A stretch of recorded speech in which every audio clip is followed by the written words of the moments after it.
Should social and educational backwardness be determined only on the basis of economic criteria? The year was 1992. The case was Indira Sahni versus Union of India, also known as the Mandal Commission case, a judgment that permanently reshaped India's reservation policy and triggered a historic debate on the constitutional interpretation of social justice and equality.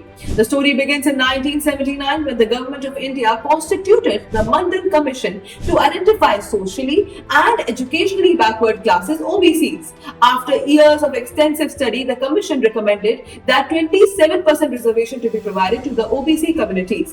In 1990, the central government decided to implement these recommendations. This led to widespread unrest across the country, including student protests and mass agitations.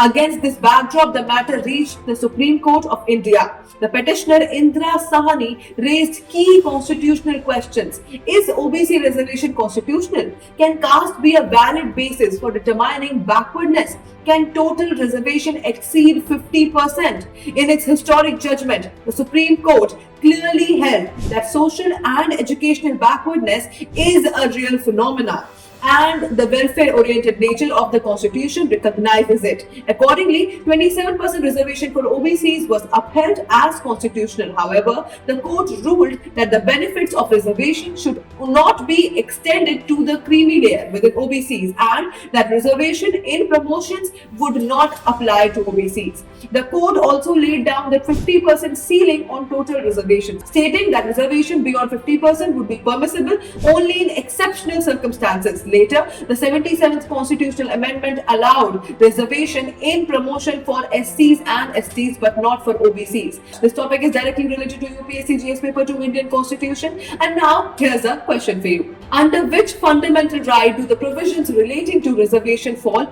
Do let me know in the comment section below.